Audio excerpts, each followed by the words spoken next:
I was on the coast, I'd be a lot more apprehensive about it. But investing in the Midwest where, 2008 where the coast lost 20, 30, 40, 50%, Vegas lost 50%. Here in Nebraska we lost 3%, I think it was. Right. So. Yeah. Well, Tanner, welcome back to our quote-unquote recording studio. Yeah, private studio. Private studio, yeah. I kicked the wife out. She's really excited by me kicked out of her own house. So. But, yeah, so we just decided to get back together, record this, and kind of talk about investing, I guess, today.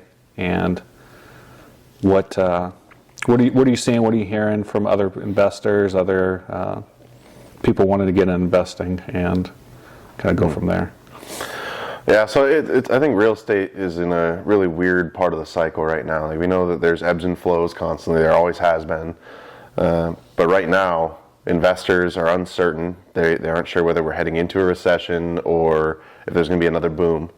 And so they're kind of holding their money a little bit tighter. It's making it much more difficult to raise capital.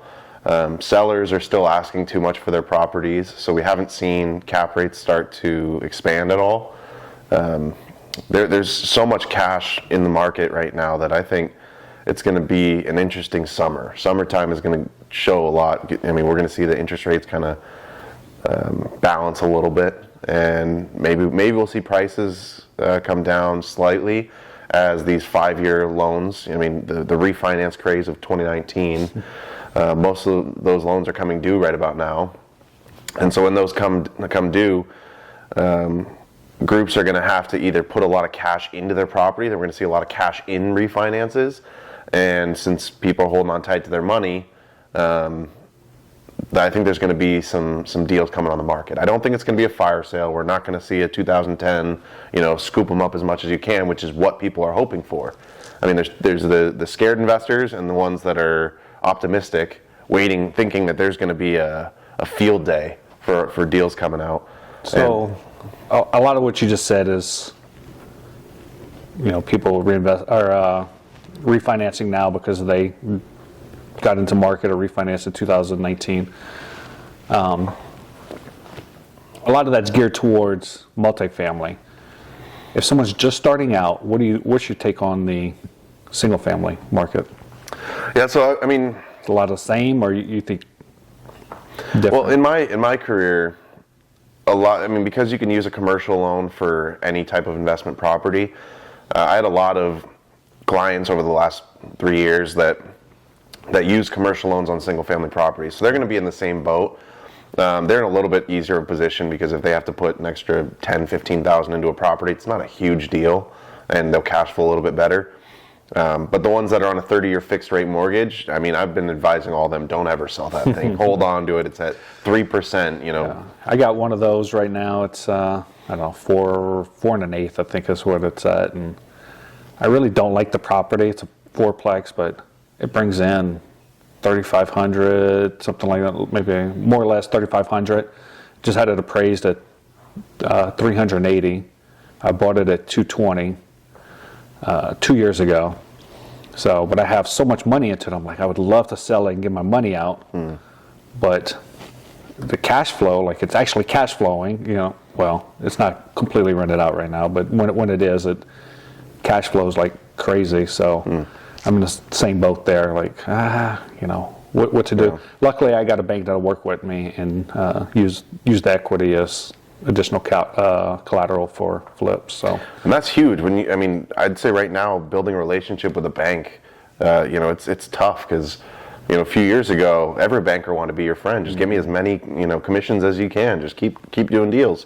And now banks are they're being a little more careful. And one thing that I learned early on, I don't know if you've heard this before, but a banker is it's a good barrier to avoiding bad deals. Yeah. So if a banker's not willing to touch it, could be at least an indication that you should be a little careful. That's what I tell Valerie all the time. Like, if I buy a property, say you're putting 20-25% down, the bank is putting 75-80% down.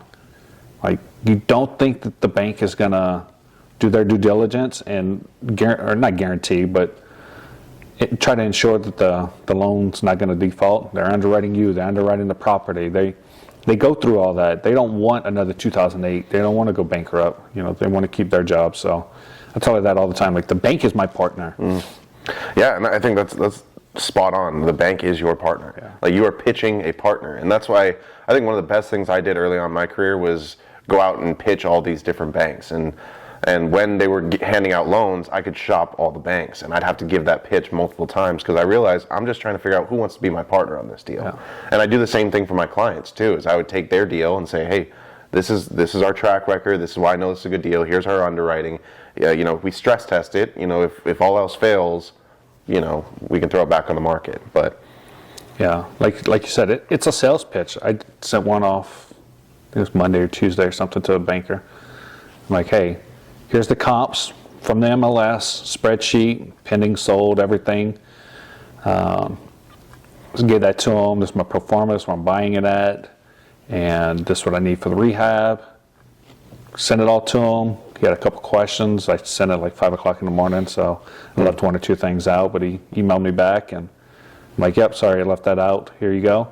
He's like, yep, we can find that, no problem. And that was the end of it. So, and a good lender, it could be the make or break of your business. And I've had bankers come through and pull strings to get deals done. I mean, the responsiveness of some brokers, like when it's time to go, it's we need to be at the same speed. And I used to tell my clients this too, is if I'm going 100 miles an hour and you only want to cruise at 30, I'm going to come off as annoying. But if you're going 100 miles an hour and I'm only going 30, then I'm going to come off as lazy. So I need to match your speed. And I've noticed when I'm working with a lender or a broker that the best ones are able to match my speed. Because if they're way out ahead of me and I'm not quite ready to pull the trigger yet, then they'll, we're probably not going to work out. You're a little all over the place. So. I get two speeds. It's either full bore or stops. Like, there's no in between. Yeah, I hear you. It's Dollar makes fun of me. She's like, you go and go, and then all of a sudden you just stop and you don't want to do anything. I'm like, I got to rest. I got to recharge. I'm like a Tesla. Yeah, yeah, and I think that's a lot more like my wife. Like, my wife is very much so all the time, 100 miles an hour, always has a million things going on, and she can just shuffle. She's very good at the plug in, plug out. She's in the computer, and then kids need food, boom, step out. Kids need food, right back in. And just good at that. Me, I need that transition. I'm like, if I'm sitting down at the computer, I can sit down and focus. I could do that for 3 hours straight. I might have 900 different windows open, and I'm doing a bunch of different things. But if I have to switch tasks, it just takes me away, and then there's that 15-20 minute wind up to get back into the other task. So I definitely think there's two different types of personalities there. Yeah, it's interesting. So we kind of mentioned, I talked about cash flow, and I have a property that cash flows really well when fully rented out. What is your take on, with the market right now, investing for cash flow or buying a property that's more geared to long-term wealth and stability and for wealth building for family, whatever? How do you feel about it? Well, first thing that comes to mind is you hear constantly in real estate is you make money when you buy, right? And I think that's a crock of BS. And are we doing 18? I don't know. I don't know. Bologna sandwich. We can edit it out. So, there's only been one deal that I've ever done where the buyer made money when they bought.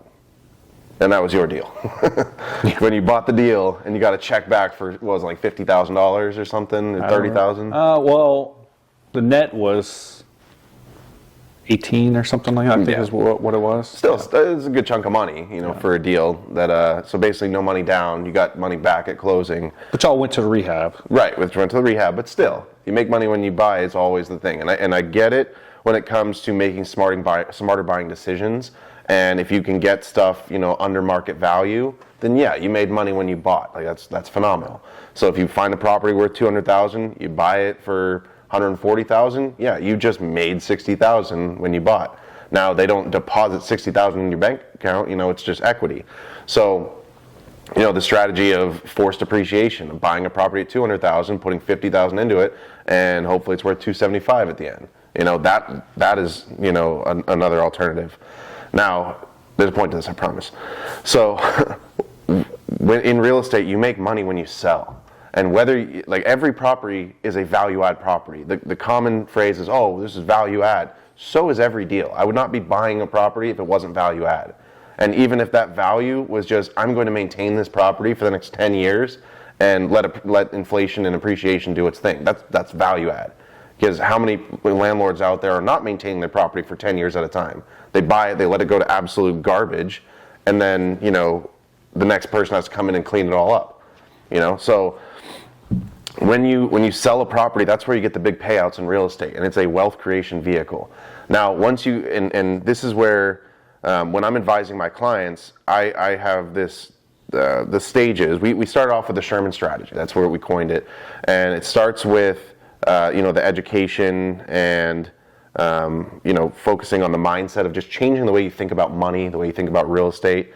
And after you get that, and that could last 6 months, could last a year. For me, it lasted probably about a year and a half, 2 years of just reading podcasts, audiobooks, and before you ever did anything. Before I did anything, yeah. Before I even bought my own house, and just changing the way I thought about money. Like, am I wasting money on needless spending? And I can go really in depth on where our mindset shifted on that, but there's no set period of time of how long that takes, and then it's constant, and it's not just, oh, I hit this stage and now I'm moving on to the next one. It's, you get in the practice of this is always churning, and now it's just my daily routine is I'm always working on my mindset. I'm digging into the Bible more, and I'm listening to more philosophical books and stuff that just changes the way that I think. And just, it's if you're not growing, you're dying, right? And so constantly focusing on growth. And so after that's just a part of your daily routine, then it's going into your relationships, and I always say that the relationship should come first, because if you focus on the money first, then the relationships will be gone. So the relationship needs to be a priority, and it's relationship with yourself, relationship with money, relationship with your significant other, with your Holy Spirit, with, your kids, whomever it is. That needs to be a core focus. Now, when that's a daily routine where you realize the importance of the relationships, then you can start focusing on the finances. And after focusing on the finances, that's maybe where, we put the 10% tithe in a separate bank account so we don't feel tempted to touch it. We're putting, savings, the compartmentalization method, getting more responsible Steal with it from finances. Dave Ramsey. Yeah, I think there's some truth to it. Dave Ramsey and I might not agree on a lot of investing philosophies, but I do think that starting out, you need to accept that you are irresponsible with your money. Even if you are a good saver, that's irresponsible, because you could be putting your money to work. Yeah, I think Dave Ramsey definitely nails the first 3 of his baby steps, if you will, but after that, we divulge. Yeah, exactly. I would completely agree with that. So then after you have those 3 things figured out, then we get into the investing. And now that's where you're in growth phase. And the growth phase is you're taking a lot of risk. You're using high leverage. Maybe you're doing OPM, using other people's money. You've done this education for however long, and now you're bringing in other people to help you grow faster. So that's how I started out. Is I just talked about it at work, and a coworker came up and said, "Hey, can you tell me more about this real estate thing?" And so we partnered together. We're still in that deal together, and it wound up taking some detours. But is that the basement? Yeah. One? Yep. So I think that's a whole another episode, because it's to be continued. Yeah. But the point was, he brought the money, I had the knowledge, because you need 3 things to make a deal happen, right? You need money, you need knowledge, and you need the time to execute, right? And so I had the time, I had the knowledge, I didn't have the money. So I found someone who had no time, had no knowledge, and had money. So that was a good fit. And there's any combination of that. If a perfect 50-50 partnership is each has money, each has time, and each has some kind of knowledge, that's a good partnership. Most partnerships should not be a 50-50. And that's, most partnerships fail because they think that their partner is going to be equally yoked, and they're going to be bringing the same strengths to a deal, or complementary strengths, and it very rarely is so. So that being said, after you go through the growth, that's where you're building up your net worth, and that's the focus. It should not be building your cash flow. It's not oh, I'm going to be financially free in 3 years and living off my 3 rentals. Like that, no offense to someone who can live off that, but your goal should be to how much can I build my net worth up? How quickly can I get to my net worth goal to where if I had this much money invested in the marketplace, I can live off it the rest of my life. That's the growth phase. And then you hit the sustainability phase, and that's the 5th. The sustainability is you are taking your assets, diversifying them, protecting yourself against risk, and finding a way to live off the assets. Doesn't mean that you have to stop investing. It just means that, if let's say that 80% of your portfolio is in flipping and, the Burr method, which is, hard to come by, but you start diversifying. Maybe it's just triple net commercial deals that are just mailbox money, don't have to think about it, 10 changeovers every 5 years. And you start diversifying across asset classes, across geographic location, and you're just protecting. It's more about wealth preservation than wealth creation. So to answer your question, most investors are in the growth phase for the majority of their investing career. The sustainability is, to me, it's retirement. And you could hit your retirement goal if you say, I only need $30,000 a month to live off of, or $30,000 a year to live off of, then you can hit that sustainability goal really young. But if you say, well, I need, $15,000 a month to live off of, you're going to have to be in the growth phase much longer.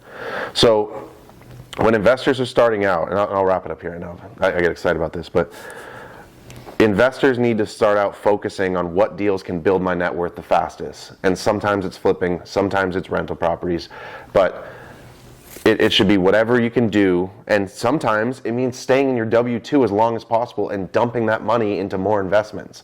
Buy turnkey rental properties with your high income earning job, or find a way to live off of what you've got and get a second job to invest that money so that you can get to that sustainability faster. So. Yeah, the main reason I ask, last Wednesday I was on a call with a fairly well-known investor, and he was saying how, so he invests out of state because he's in a expensive market, and I think he was buying somewhere like 30 units in, I don't know if it was Madison, Wisconsin, somewhere in Wisconsin I think it was. And basically how he's taking these deals down is 100% financing. So he's got 75, 80% bank financing, and then the seller is carrying the rest. So deals that he found, I forgot, he said how he found them, but I think he was like given a list of like 100 different, a lot of these are like duplexes, triplexes, stuff like that. And so he's taking them all down, and then his goal is it's going to appreciate. It's even though it's a Midwest market, it's still an appreciation market. And in 4 or 5 years, he'll refinance, take a little bit of money out, and then do it again. But he's cash flowing pretty early on, or at least breaking even. And then he's is not worried about the cash flow today. He's worried about where am I at 5 years from now. And actually, I think I spoke wrong. He doesn't have to do a refi in 5 years, because is what I meant to say, because he will. He'll have to refi out the original owner, because he does a 4-year owner. So he'll refinance and then just use the proceeds to pay off the owner. And then he'll own it. Yeah. And then he'll own it outright. That's a smart strategy. I mean, what risk do you see to that 100% leverage, In the Midwest, not as much. If I was on the coast, I'd be a lot more apprehensive about it. But investing in the Midwest, where, 2008, where the coast lost 20, 30, 40, 50%, Vegas lost 50%. Here in Nebraska, we lost 3%, I think it was. Right. So. And then it's been on a steady increase. And then it's been a steady increase ever since. Right. And also, even in 2008, by 2013, everything was back to normal. So as long as you could sustain that through those 5 years, which as long as you weren't refinancing, you would be okay. It's not a great ton, to answer your question. Well, here's my concern with that, though. I'm assuming, and that's a great strategy. In a perfect world, I would say go out and get as many of those deals as you can. my concern is that I'm sure that the buyer has a personal guarantee and a promissory note attached to both the first and second lien position, right? So the bank, I'm assuming if he's doing sub $1 million, they're going to be full recourse. Community banks, even if it's above $1 million, will still do full recourse. So if he doesn't hit his metrics, and I'm saying he as if it was anyone, not this guy in particular, but that personal guarantee, they could go after any of his assets. And so you buy, let's say he has 8 of those deals going on and one of them goes south, even if they're in separate LLCs, I mean, they'll still go after you. And so it just adds... Go after his personal, not necessarily the other. Right. So you could do really well on one property over here, and this one tanks, and they're going to take all of the proceeds that you just made on that one. So it's a layer of risk. And I'm not saying that as a reason to not do it. I'm just saying that there has to be different protections in place. And for me, if I was sitting on a large cash pile, I would negotiate those deals, keep my cash somewhere where... So he does have a large cash. There you go. That'll be his saving grace. This isn't his main job. Gotcha. So. Yeah, there you go. That just answers the question right there. So with every risk in real estate, there's always a protection that you can put in place. So his main job is spitting out cash flow is what funds everything. So his goal is $1 million a year in cash flow. Yeah, that's amazing.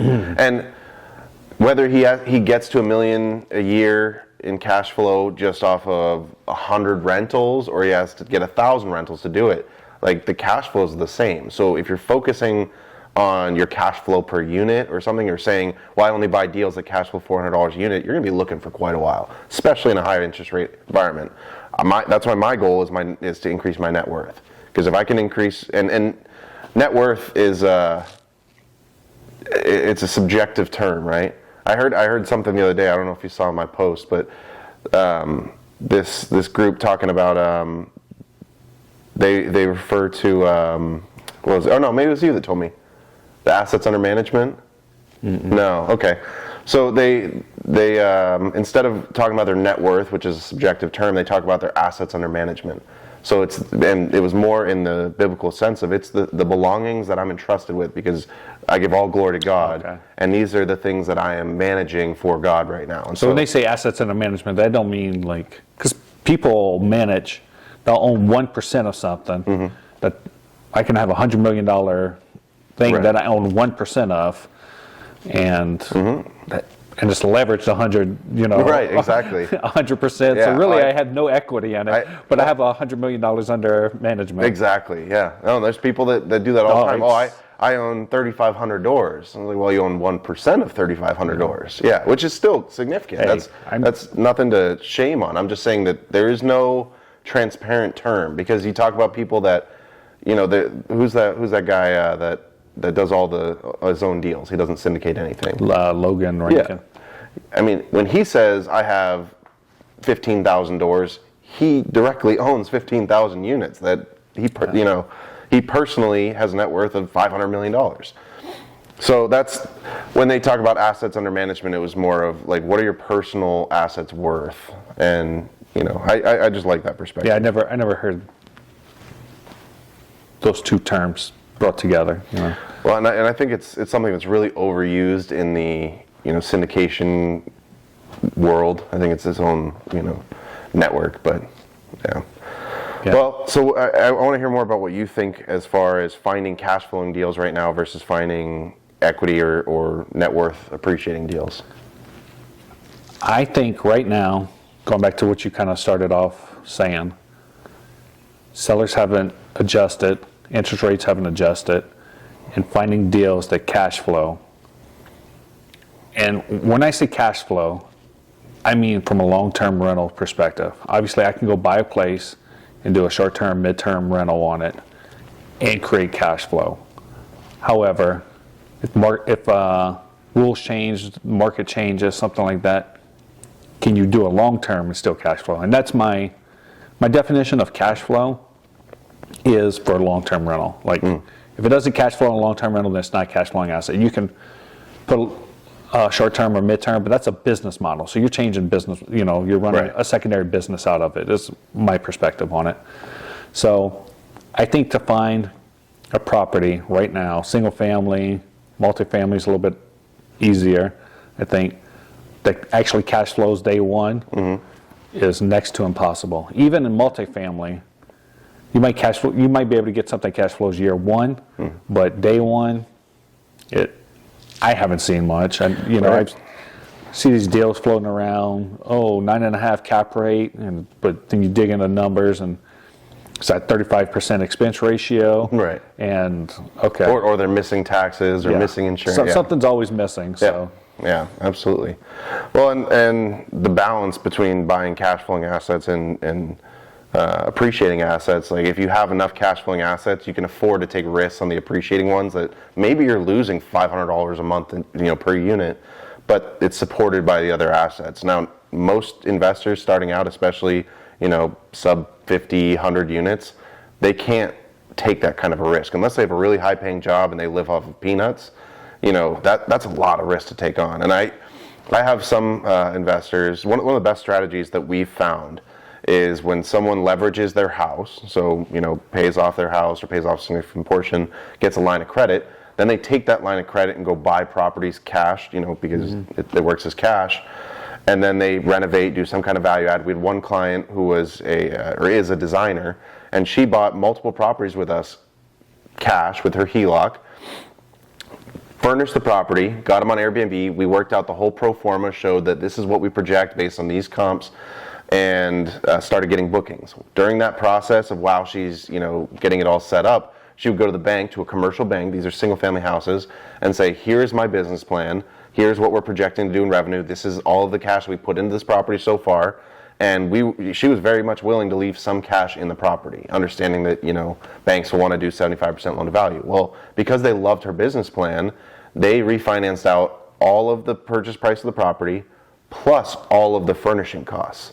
She was able to recoup her entire initial investment, and if she makes $1 a year on that property, that's an infinite return because she got all her money out.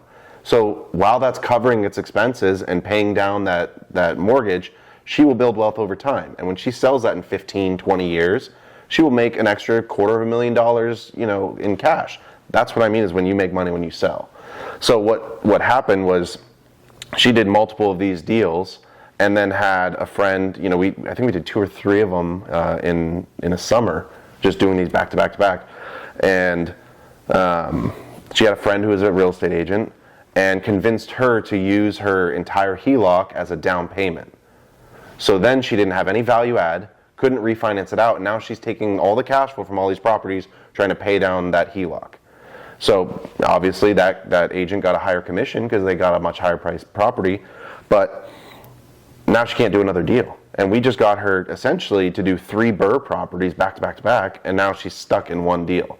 So I have another client who did something similar and bought 2 duplexes with their HELOC, but the goal was to do very high leverage, and then use the snowball method, Dave Ramsey, to pay down all of the HELOC and then do it again. Exactly. So there's a time and a place for both.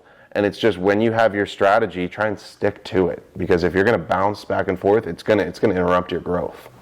Yeah, so that's kind of how I started off. I used HELOC to buy my first couple properties, and so did you do the first method or the second one? Did you use it as a down payment, or did you use it to buy the property cash?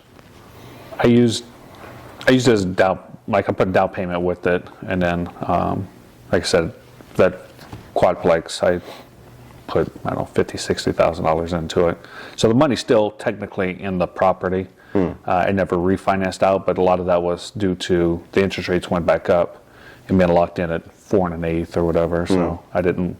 The time it's stabilized and everything, didn't make sense. It didn't make it. Like I got a 30-year fixed rate debt, so that's incredible. Yeah. So I'm just like, would I like to take the money out? Obviously, but I mean But it offers some protection too. That does. Equity is your security. Yeah, I'm at 40-something% loan to value. Yeah, that's incredible. So I mean, but I can't touch it. You know, downside is equity doesn't put food on the table. So true, very true. Yeah. But I am able to leverage it to do flips. So and that's where you're going to start building your wealth. And then if you can. And when I first started out, I thought I would do much more of this. Now, to this day, I don't even know how many, I don't know if we ever stuck to even a resemblance of this strategy, but it was flip, flip, hold, flip, flip, hold. So flip a couple properties, buy turnkey, or refi, you know, and get a majority of the money out. I found that it's much harder to flip right now. So I don't know what you're seeing. It's all right. I actually had coffee with a guy this morning, and he's him and his partner. And that's kind of they want to flip one, they want to keep one, and then they want to wholesale two. So it's kind of, out of 4 deals, that's kind of their model that they're going. I mean, I got the deal under contract this week that I was just saying for 65. I'll put somewhere around 40 into it, and then that's a small little 2-1. It's nothing special, and hopefully make a little bit of money out of it. But they're out there. Well, so what's a little bit of money? Is it 10 grand? Is it 25 grand? I mean, what's your target? This one, so ran the numbers at 150 ARV, so I have to repair. I'm buying it for 65, so I'll have somewhere between 100 and 110 into it. Pay realtor, you know, I say pay realtor fees. I do have my license, so I will probably put on the market myself, but I will pay myself a commission for doing the work as well. As you should. So, because if I don't do it, I still got to pay somebody. Exactly, and that's one thing that I see people make a mistake, especially when they're underwriting, is they say, well, I'm going to be managing this deal, so I'll just zero out the property management fee. And I made that mistake on our first deal, and let me tell you, oh man, how much time we've put into this deal, and I'm like, if we were at least making $40 a month off this, like, it'd feel more worth it. But yeah, so don't ever zero out your fee, you know, just because you're doing it yourself. Always pay yourself, even if it's just, you know, taking it out of one pocket and handing it into the other. And that's exactly, I mean, that's the way I underwrite it, so I don't count that as, so time. Professional service, not a profit. Yeah, so people don't realize that when you go to sell a house, you might as well take 10% off the top to realtor fees, to concessions, closing costs, the whole 9 yards. Like, so you sell a house for 100,000, you're going to make 90. So if I sell this for 150, I'm going to make 135. If I have 100 to 110 in it. So maybe about 20 grand. Yeah. So, and the only reason I ask that is because, you know, I've seen a lot of deals where people they'll put $150,000 into it to make 10 grand. I'm like, that, to me, isn't worth it. That's a lot of risk. My goal is 15% cash on cash, even though it's not my own cash. Right. So if I buy a property for... It's not your own cash, meaning you're using the HELOC? Well, in this case, I'm using 100% bank financing because of the collateral. So even though the bank... So your actual return is infinite because you're not using your own money. My actual return is infinite. Right, but got it. I want 15% based on the total all-in price with a minimum of $15,000. Okay. It's interesting. I mean, I work with a lot of investors, and each has their own way, especially the more sophisticated they get. I mean, normally people think that way, you know, of I want this return or whatever, but it's harder to gauge those metrics, right? Especially if you're using very high leverage or, you know, some riskier strategies. So I have one client that they want to net 10% of the ARV, which is interesting, you know. So, and they were looking in, you know, around the $1 million price point. They want. So it's probably very similar if you broke down the numbers. For me, 10% of the all-in price, or I want 15% of the all-in price. He wants 10% of the ARV. So it's probably, at the end of the day, probably pretty close. Probably not that far off. Right, and it's a rule. It's like the 1% rule. Everyone, you know, oh, this deal doesn't meet the 1% rule. It's a guideline, right? Am I going to complain about 13% on? Say I don't do that deal. That's awful. Yeah, like, I can't do it. I'm off by 2%. But also, do you have any kind of a guideline or a rule as far as the time value of if you're making 15%, but it takes you 18 months versus making 5% in a month? So, as of right now, no. But my goal is, so I would like to get in these flips 30 to 60 days is my goal. I want to, once I get enough under my belt, break it down into a daily rate. So am I making $100 a day? Am I making $1,000 a day? And I want to know and then break each flip down per that. And I want to figure out what my daily rate is. And one thing, but I don't have enough data to make that right now. So, and one thing is, I don't think I've heard anyone ever say how much am I making per day. Like that's a really good metric, and it makes me think about. You ever heard of the story of the creation of the drive-through? Like where that came from? Mm-hmm. So it was, gosh, I want to say it was.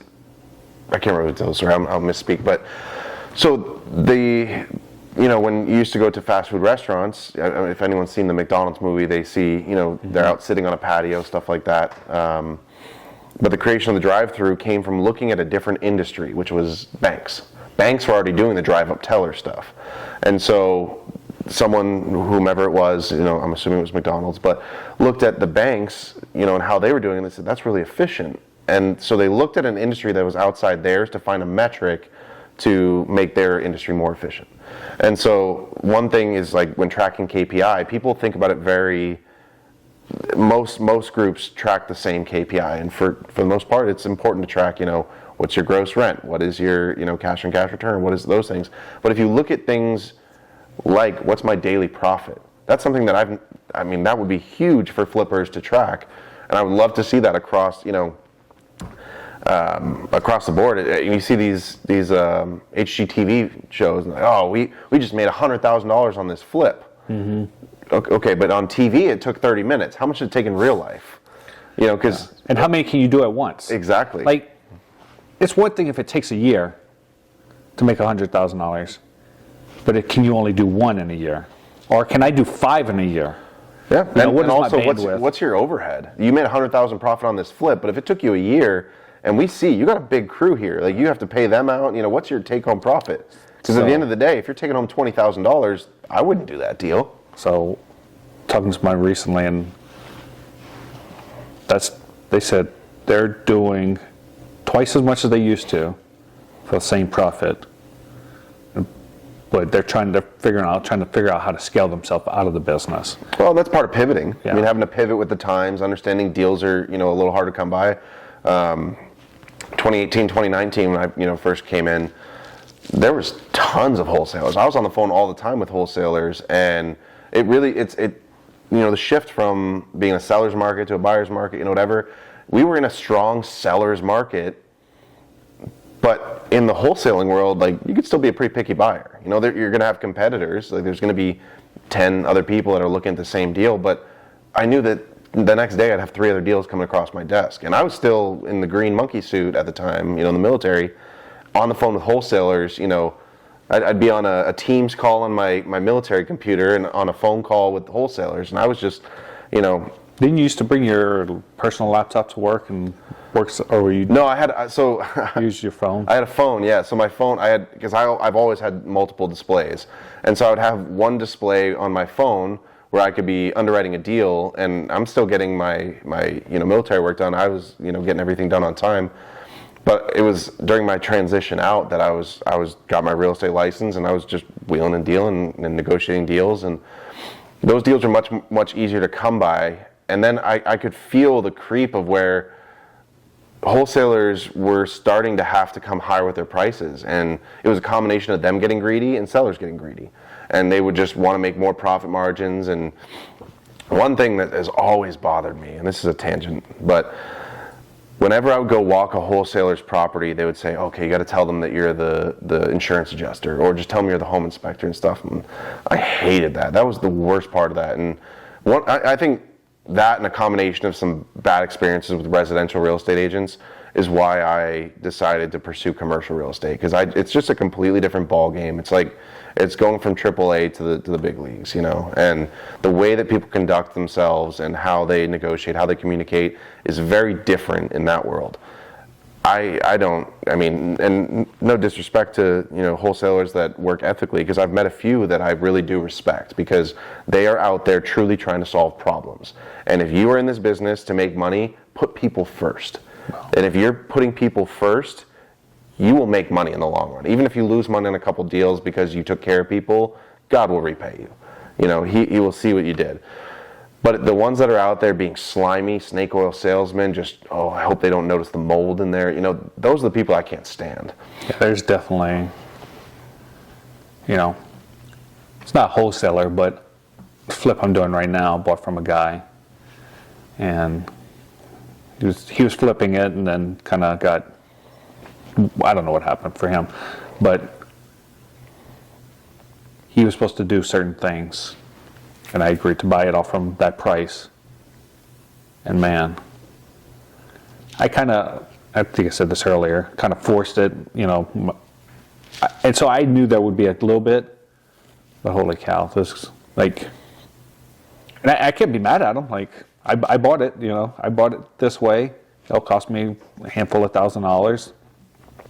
I can't, you know, I'll learn a ton. But it's just, I don't know if he thinks he's doing things right, doesn't know, if he doesn't know what he's doing. You know, supposedly he owns a contracting company here in town. So, you know, what kind of name are you putting out? Like, I'm pretty active in all the Omaha meetups, even though I haven't been all that great lately. Had the rookie RIA, you know, even though I haven't been great running that lately. But like, why would you do that? Like, what kind of reputation, you know, be it a wholesaler, contractor, in this case, he's kind of as both. Right. It's trying to find a balance of, or understanding, is it don't know or don't care? Because those are two very different problems that have a similar result. I think, I mean, from what I know, it was probably money driven. And so that falls on the don't care. And I can work with don't know. And this is one thing I've posted videos before about talking about, especially when it comes to hiring employees or bringing on other team members. I can teach someone who doesn't know what they're doing. I can work with ignorance. I cannot work with carelessness. And carelessness is a lack of trust. Because if you're being sleazy, then I can't teach you how to be truthful. But if you are honest and you're doing your best and you just don't know, I can work with that. Yeah. So I don't know this to be 100% factual, but so the sixplex we were talking about earlier that you were representing me for. Remember Unit 5? There was a remodeled unit upstairs. There was, you know, some kind of, supposedly he did that work. So, You just have different perspectives to it. So, like I said, I don't know this to be 100% fact, but that unit was done better than what I bought. So in my head, knowing he's capable of doing good he's work. capable of doing pretty decent work. There were some hiccups, some stuff that I would have personally would have done different, but it was up to a standard that is more than acceptable for a rental grade. But yeah, when you're flipping something and you're putting something that I wouldn't even say is rental grade. Yeah, that's tough. That and on that point, what do you mean by that? Because I've heard, you know, some people say they do the same thing in their rentals they do in their flips, and I would 1,000% disagree. So you're asking me what I think the difference between a flip grade and a rental grade is? Absolutely. So rental grade is the cheap laminate from Menards on the countertops. It's the Menards cabinets. It's the, I mean, I'm not trying to knock Menards with this, but brought to you by. Yeah, sponsored by Menards. No, but Menards just has cheaper stuff. I mean, Lowe's has their Project Source, I think, is their low-end thing. Well, and Menards is cheap, right below like, that. It's less expensive. It's still quality stuff. Yeah, I mean. But when a tenant breaks the door off a cabinet, you're not all that upset because you know you can go right back to Menards, right? Correct. Yeah. So, and it's just, you know, just instead of the $500 vanity, it's the $250 vanity. It's the, like I said, to me, you got to put some kind of decent countertops on. At least nice laminate would be, in my opinion, the bare minimum. He didn't even do that. Holes in walls, like that weren't filled. Nothing was, didn't take off stuff off the wall. do a quick skim coat, sand it down, and paint. Just paint over everything, stuff like that. So, which people do in apartments. You know, you get these lower grade apartments, and people put the Menards countertops in, and I can't tell you how many peel and stick floorings I've walked on, and laminate that wasn't put in properly. You know, they paying somebody 50 cents a square foot to install, and it's cut in properly. They got 3-inch pieces to fill gaps versus being cut right the first time. So it's stuff like that. Yeah. No, and I get that, and you know, especially in, you know, this area where we live, I would go granite countertops. I'd do nicer cabinets. I mean, kitchen and bath, those are the biggest value adds on a flip, right? But I think the biggest point that you said is on a rental, it's more about durability, right? Is that you want it to last the test of time, and things will need to be replaced. But when they need to be replaced, it's pretty easy to do. You know, we've had rentals where tenants find a way to break the weirdest things, right? Like I just things that I never would have expected to replace. And I have 7 kids. My kids break things, you know, but tenants the other day we had a dryer busted because it looked like they took the lint out and just stuffed it in a pocket in the lint trap. And there's a trash can like 2 feet away. I just don't my kids don't even, my 2-year-old or 3-year-old knows to take the lint out of the dryer. So yeah, I had one go back to Menards cabinets, brand new, just installed. It was a drawer, just, you know, like a utensil drawer. The whole front face ripped off, like ripped off. how? I'm like, this is brand new. Yeah. Like, luckily it was fixable. You know, it was ripped off clean enough that it was fixable, but still, like, how do you rip off the face of a cabinet? Oh, we had one unit where a tenant moved out, and we went to go do the, you know, post move out walkthrough. Actually, I don't even know if it was a move out. I think it was an eviction. Either way, it was probably the most. No, I won't say most trashed unit, because I've seen units, you know, that are pretty bad, especially walking through some wholesale properties. But this one was the most damaged unit, where just everything in there was broken, and the door was folded in half, like completely folded in half. Most of the windows smashed, gaping holes in most of the walls. The appliances were leaning side. It was just trashed. Turned out that it was a domestic issue, but I was just amazed at how much damage was caused in one unit, and I don't know. It's incredible. Oh. Well, on that note, I guess kind of circle back to our initial train of thought and stuff before getting off from here. But if you were a new investor today and you wanted to build long-term wealth, would you worry about cash flow? No, I would focus on deals that cover their own expenses, and protect you against market risks, and focus on how many of those deals you can find. If I was sitting on 100,000 cash and I'm a new investor, I would try and put as much of that cash into one deal, just to cover its own expenses. Because right now, if you put the minimum down payment that's going to be required on a 30-year fixed rate note, it's not going to cash flow. Yeah.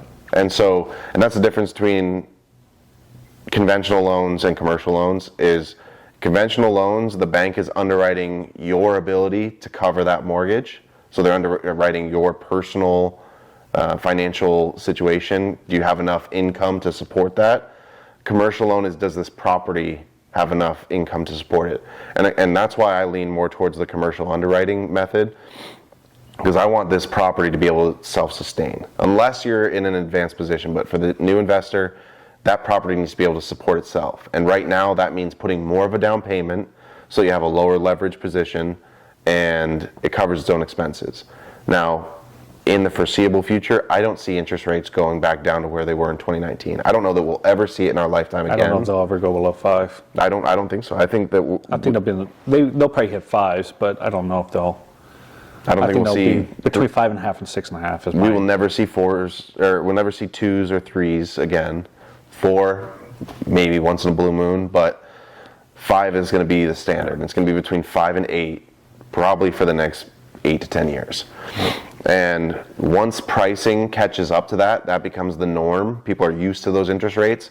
That's where we'll see the values go up, and you'll have a chance to refinance out. And you know, the rental appreciation, all that stuff will go up over time. But for the time being, putting enough leverage on a property, and maybe instead, and you're buying a $200,000 property, typically you could get it as low as $40,000 down. I would put $80,000 or $100,000 down just to make sure it covers its own expenses. And that would be my focus, and buy enough real estate right now to where 5-10 years from now, you could sell those properties off and live off the income. So, yeah, I like, when it comes to that, I like what David Green says.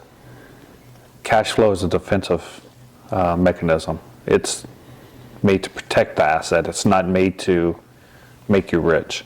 It's there strictly to protect the asset that you're buying, which is geared for long-term wealth. So. Absolutely. I just told my brother-in-law, so my brother-in-law is in the military. He just got promoted and is PCSing, so he just made his 7, and now he's going to Puerto Rico.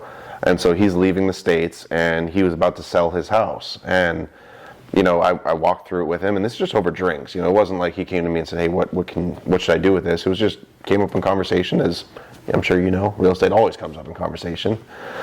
And we advised him that it would be smarter for him to rent out his house, and if he even makes a penny off of it, put that into a bank account and save it for when something goes wrong for this property, and not sell it, because he has a 3% interest rate. And so we said, basically, you know, in your market, it might sit vacant for a while. Put that money into a separate account. And so he now finished cleaning up his house, had an insurance claim, had some things, you know, happen, and is renting out his house. We looked at the comps, and this is in another state that I've never lived in, don't have familiarity with the market, but I looked at comps and said, I think you can get $3,200 a month for this property. And he went to a property management company who said, well, we could get $2,600, $2,800 right now. And he told them, well, you know, my brother-in-law said that he thinks I could get $3,200. They listed it at $3,200. He had someone interested in 2 days. Oh, wow. So it's pretty cool to be a part of that, because that is going to be one thing. He has 2 kids right now. That is going to be one thing that is going to put them through college, because he made the decision to find a renter that's going to help him break even, rather than selling and making 10 grand, 20 grand, whatever it is. And that, holding on to that property, people, when you have the long-term mindset, you make decisions like that. So to answer your question, focus on the long-term play, and how can this, if I just have a tenant that is covering my expenses, in 30 years, I will be $300,000, $400,000, $500,000 more wealthy. So, well, on that note, should we end it here? All right. Let's do it.